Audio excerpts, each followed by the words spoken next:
What's going on, guys? Just wanted to do an update here on this Arctic Leopard XE Pro S. I originally bought the 1918 wheel setup. Quickly found out it was not the sizing that I was hoping for. The front end sat like crazy low for me, and around corners I did not like the feeling, so took this wheel off my Stealth Bomber that I got years ago. This was an Amazon wheel.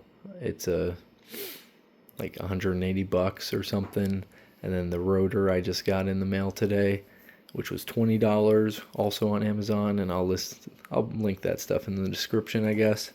And I don't necessarily know the safety or build quality of a wheel like this compared to something that would, I guess, maybe be meant more for jumps and things like that. I mean, I'm sure this wheel can handle jumps, but maybe the weight, I have no idea if like these spokes are just rated for more weight or something, but the thickness is definitely the same. The rim is definitely thicker on this one, it looks like, so I think it's going to be fine. I mean, I rode the same speed on that bike right there. That one can go 70 miles an hour as well, top speed, so I don't think the bearings are going to have any issues. Of course, you want to grease your axle when you're mounting your wheel. But more about this wheel, I guess. The spacers were totally fine on the stock rim, so I did not have to do any adjustments there, so perfect. You just had to purchase a different type of rotor. You could not use the stock rotor since that hub was larger, and your mounting screw holes were just ever so slightly spaced away from the holes on this hub. So one sacrifice I did have to make is the thickness of this. It's 2.9 instead of 3 millimeters thick, so 2.9 millimeters thick compared to 3 millimeters thick. And I don't think that's really too much to notice, but you might. I guess I'm the guinea pig here, and I just need to get some new brake pads to kind of really get a good feel for it and see how it feels, because I don't really know. I may not even notice a difference if I put new brake pads in it and really try it out. So all in all, roughly 200 bucks for the wheel. I mean, you can't really beat that.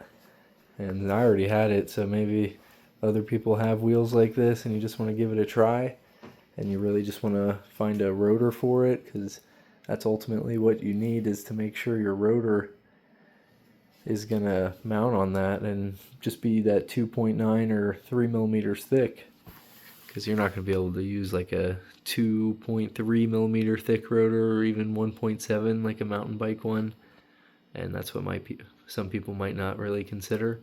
So yeah, I was looking on their website. It's like 400 bucks for a wheel right now or something, so I like at least attempting a little bit cheaper of a route, since I just dropped a little bit on this bike. So, and it's just nice to know, obviously this is a pretty standard through axle. It's like a 20 by 110, so you're not necessarily going to have an issue finding a wheel that will like slide in, but it's all about your spacing, and then finding that rotor, if that rotor is going to work.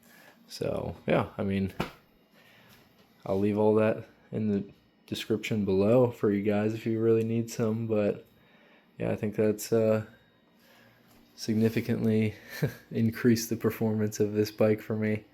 And I was ripping it around in my yard. This thing handles so much better. So if you really are hoping to get a bike like this, definitely try to at least get the 1916 or the 2118 setup, because the 1918 setup is not the way to go in my it does not work. I don't know who came up with that sizing choice, but it just doesn't make sense to me. So yeah, I think I'll just keep you guys posted if anything changes on it. I'm going to test it out, of course. I don't really go on jumps and things like that. I got a healing from a broken collarbone right now, so it's just going to take some time to really take this out on the trail. I've been riding lately and stuff, but yeah, I'll keep you guys posted.